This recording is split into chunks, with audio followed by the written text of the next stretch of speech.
आज मैं कहानी शुरू कर रही हूँ। एक कहानी है मुंशी प्रेमचंद, जिनके राइटर हैं कफन। बहुत बहुत फेमस है, उसकी कहानी है। तो शुरू करते हैं। उसमें कैरेक्टर होते हैं, तीन कैरेक्टर होते हैं। एक होता है घीसू, एक होता है माधव, एक होता है बुधिया। हाँ, घीसू माधव का पिता होता है और बुधिया माधव की वाइफ होती है। ठीक है। ये घीसू और माधव जो होते हैं, ये बहुत ही मतलब कामचोर टाइप के, निठल्ले टाइप के, ये लोग दोनों पिता पुत्र होते हैं। बुधिया जिस दिन से इनके घर में आती है तो थोड़ी सी फाइनेंशियल कंडीशन इनकी सही होती है। जैसे घर में राशन होता है, डेली खाना बनना शुरू होता है, ऐसी चीज़ें होनी शुरू होती हैं। तो कहानी है कि ठंड के दिन होते हैं और बुधिया प्रेग्नेंट होती है। प्रेग्नेंट मतलब उसको पेन हो रहा होता है, बेबी डिलीवर करने का टाइम उसका चल रहा होता है और वो अंदर अपने प्रसव पीड़ा में लेटी होती है। और घीसू और माधव जो होते हैं वो बाहर मतलब बाहर बैठे हुए होते हैं, आग जला के। जो गांव में होता था ठंडियों के टाइम पे, आज भी बैठते हैं लोग, तो वैसे बैठे हुए थे दोनों। ये दोनों बाहर बैठकर आलू भून के खा रहे थे, जो किसी के खेत से चोरी करके लेके आए थे।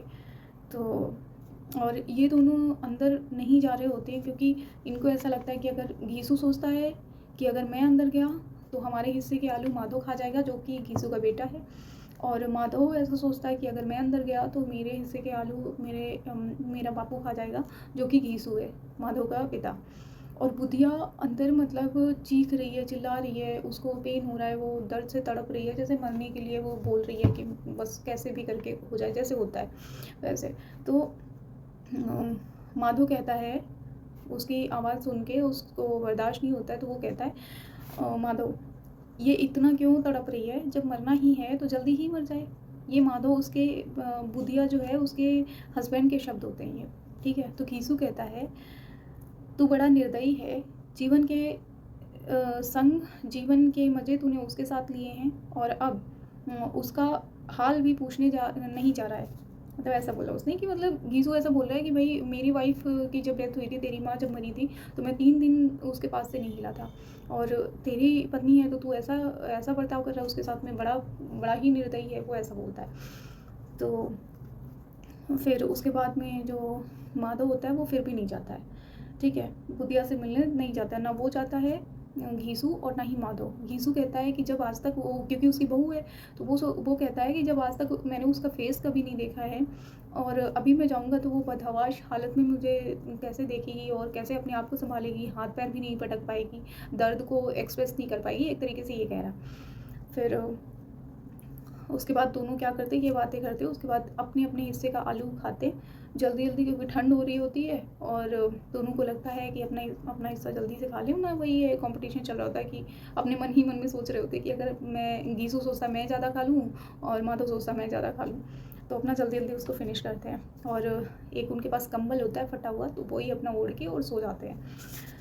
उसके बाद रात बीत गई, सुबह होती है। जब सुबह होती है तो माधव आता है, बुधिया के पास गया और देखा बुधिया की आंखें आधी खुली हुई थी, मुंह आधा खुला हुआ था, और मिट्टी में बिल्कुल सनी हुई, बिल्कुल लथपथ थी, अस्त व्यस्त हो चुकी थी, दर्द हो रहा था, करा रही थी रात में, तो दर्द से कराते हुए वो मतलब मर चुकी थी रात में।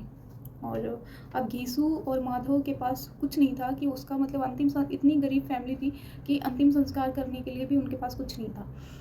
तो जो और उस घर में जो रुपए पैसे और इन चीज़ों की जो व्यवस्था बना रही थी, वो बुधिया ही थी। उसने उसके जब से वो आई थी, माधव की शादी हुई थी, तब से जाके इनके घर में डेली खाना बनना शुरू हुआ था, क्योंकि वो मजदूरी वगैरह कर लेती थी और भी जो काम होते थे तो वो कर लेती थी, तो मतलब डेली खाने का इंतज़ाम कर लेती थी वो। ठीक है। तो अब वो ही मर गई, तो अब इनके पास में कुछ और तो है नहीं। तो ये खुद भी ऐसे हैं निठल्ले टाइप के कि इनको कोई काम नहीं देता। इससे ये पूरे गांव भर में और हर जगह फेमस है, इसलिए क्योंकि ये कामचोर है, दोनों के दोनों, बाप बेटे दोनों ही हैं।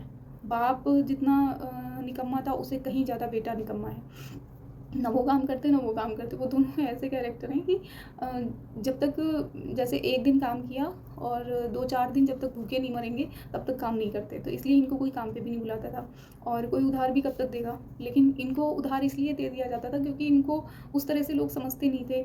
मतलब इनको देना भी नहीं है, कौन देगा जब ये खुद काम नहीं कर रहे, कुछ नहीं कर रहे, लेकिन फिर भी इनको खाने-वाने को दे देते थे। चलो होता है कि हाँ, लोगों में थोड़ी दया भावना होती है तो दे देते हैं, वैसे टाइप के। तो ऐसे ऐसी इनकी सिचुएशन थी। लेकिन फिर जो घीसू होता है तो उसके गाँव के जो ज़मींदार होते हैं थोड़े दयालु होते हैं, तो उनके पास जाता है और वो पहले ही जो उस गाँव के ज़मींदार होते हैं वो घीसू से पहले ही चिढ़े होते हैं क्योंकि उसको काम पे बुलाते हैं तो ये जाता नहीं है। उसके बाद में किसी भी काम के लिए नहीं जाता है और टाइम पे आता भी नहीं है, जब भी बुलाओ कुछ भी ऐसा, मतलब कोई जवाबदेही नहीं, कुछ नहीं। लेकिन ये जब जाता है कि हमारी बहू एक्सपायर हो चुकी है और उसके लिए जो है अंतिम संस्कार के लिए हमें कुछ पैसे चाहिए, तो ये मतलब जाता है तो वो दे देते हैं। बात नहीं करते क्योंकि ये निचली जाति से था, ऑफ कोर्स जैसे होता था, तो उन्होंने इसको छुआ नहीं, लेकिन दूर से फेंक के 2 रुपए इसको दे दिए। ये क्या करता है, 2 रुपए लेता है और वो जो ठाकुर साहब होते हैं, ज़मींदार जो होते हैं, तो उन्होंने 2 रुपए फेंक के दिए, इसने लिए और ये चलाया वहाँ से। अब और गाँव के और भी लोग थे, जब ज़मींदार जो थे उन्होंने ही जमींदार जो होते थे, सॉरी मैं यहाँ पे थोड़ा कन्फ्यूज़ हो रही हूँ, ज़मींदार में थोड़ा कन्फ्यूज़न होती है मुझे। जो ज़मींदार जो होते थे वो, यस एग्ज़ैक्टली। तो जब उन्होंने दे दिया तो गाँव के और भी जो मुखिया थे और भी जो लोग थे, साहूकार और ये जितने भी लोग थे, तो उन्होंने भी अपना, जैसे जिसके पास होता है, पहले एक कल्चर होता था कि किसी के यहाँ कोई प्रॉब्लम होती थी तो लोग पैसे और हर तरीके से मदद करते, आज भी हमारे सोसाइटी में चलता है। तो उसको दे देते हैं और फिर